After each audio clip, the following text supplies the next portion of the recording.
आज का जो एजेंडा है हमारा 75 साल की आज़ादी और पिछले लगभग सिंधु घाटी की सभ्यता से लेकर के टिल द टाइम तक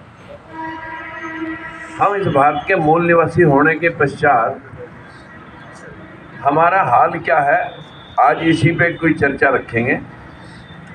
और चर्चा का विषय का क्लोजिंग हम बाम सेब के हमारे देवदयाल सैनी जी बैठे हैं इनसे, और धन्यवाद प्रस्ताव का हमारे भरतराज जी सैनी आपका थैंक्स करेंगे लास्ट में। आज के इस प्रोग्राम में हम आपके बीच में आए, इसका क्या उद्देश्य लेकर के आए, उस उद्देश्य की पूर्ति का कैसे समाधान हो सकता है, इसी पे चर्चा होगी। इस चर्चा में जो हम आपके सामने प्रस्ताव रखेंगे, आखिर में हम आपसे यस और नो पे उसको पूछ के जाएंगे कि हमने कितना सही कहा, आपको कितना सही लगा और कितना आपको सही नहीं लगा। नहीं तो क्या है, नेता भाषण मंच से झाड़ के चले जाते हैं, जनता उसके ऊपर क्या क्रिटिसाइज, क्या प्रतिक्रिया देती है, क्या सोच होती है, उसके ऊपर कोई खुलासा नमस्कार श्यामलाल जी नहीं होता। साहब वेलकम कर्नल साहब, बहुत दीदार था आपका, जरा यहीं ले लो।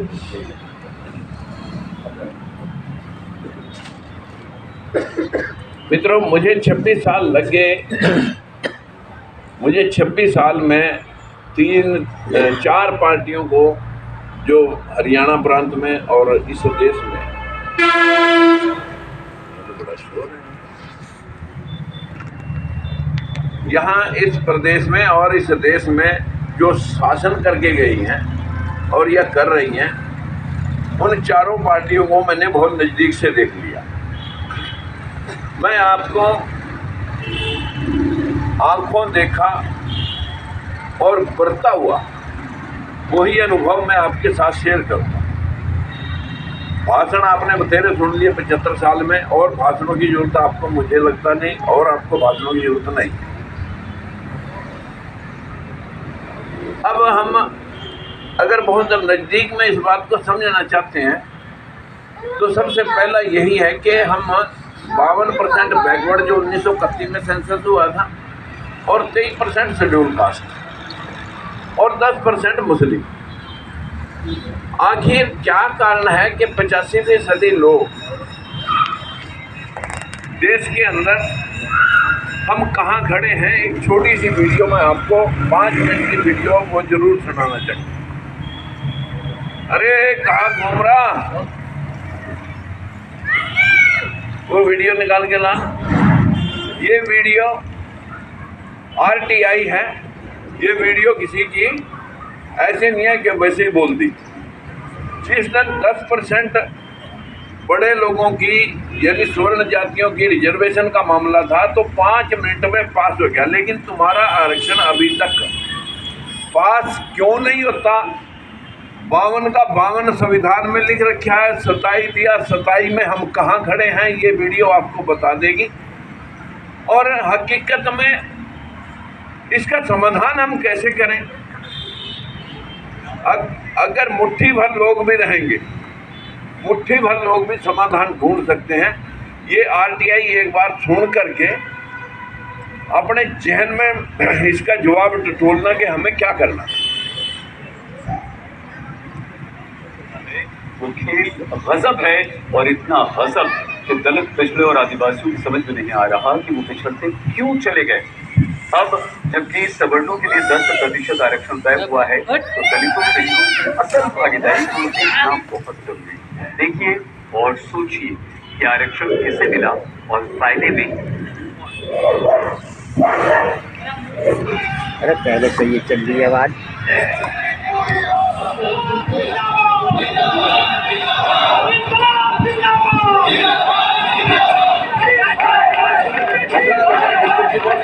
हमारे पास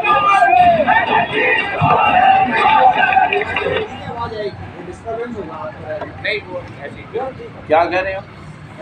माइक को नीचे रखो, माइक को रखो तो चलता रहेगा। नहीं, इसमें आंकड़े हैं, ये आंकड़े आपको दिखाने हैं। माइक से कुछ आवाज आएगी।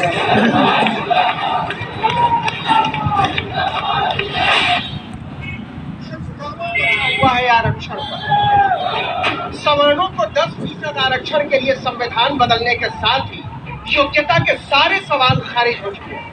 दलितों पिछड़ों के लिए कोटा अपराध से निष्पाप हो चुका है, क्योंकि सामने 2019 का चुनाव है। बाबा साहब आम्बेडकर द्वारा रचित संविधान में आरक्षण का प्रावधान किया गया। ये मेरे उन भाइयों बहनों को समानता देने की ऐतिहासिक कोशिश थी, जिनके साथ जाति के आधार पर भेदभाव किया जाता रहा। क्या वाकई ये सच है कि नरेंद्र मोदी ने पहली बार सवर्णों के लिए सोचा? क्या यह सच है कि सरकारी विभागों में आरक्षण से पिछड़े ही पिछड़े भर गए? क्या यह सच है कि आरक्षण से दलित ही दलित भर गए? या क्या यह सच है कि आरक्षण से आदिवासी मजबूत हो गए? क्योंकि कहा तो यही जाता है, और इसी के आधार पर आरक्षित जातियों की काबिलियत को लेकर नफरत और घृणा का माहौल बनाया जाता रहा। तो दलितों पिछड़ों को आरक्षण का सच क्या है? एक अंग्रेजी अखबार ने इसे लेकर सूचना के अधिकार के तहत जानकारी मांगी, और जो जानकारी मिली उसे देखकर सामाजिक न्याय के लिए आरक्षण सबसे पहले देखिए देश के केंद्रीय विश्वविद्यालयों में आरक्षण की सच्चाई। इस देश में कुल केंद्रीय विश्वविद्यालय है 40। ध्यान दें भाई, एक-एक आंकड़े पर ध्यान दें। 11,486 और गैर शिक्षण कर्मचारी है 5,835। माना जाता है कि विश्वविद्यालयों में देश के सबसे सचेत लोग रहते हैं, जहां से सामाजिक न्याय की संहिताएं फूटती हैं, जहां से देश को दिशा देने वाले लोग निकलते हैं। तो क्या हकीकत है विश्वविद्यालयों में दलितों, पिछड़ों, आदिवासियों को आरक्षण की? गौर कीजिए, इस देश के केंद्रीय विश्वविद्यालयों में कुल प्रोफेसर हैं 1,125 और दलित केवल 39, मतलब 3.4%। और होने कितने चाहिए? कम से कम 15%, मतलब 178। आदिवासी प्रोफेसर केवल 6 और होने चाहिए 84, और पिछड़े प्रोफेसर एक भी नहीं, लेकिन न्यूनतम होने चाहिए 27%, मतलब 304।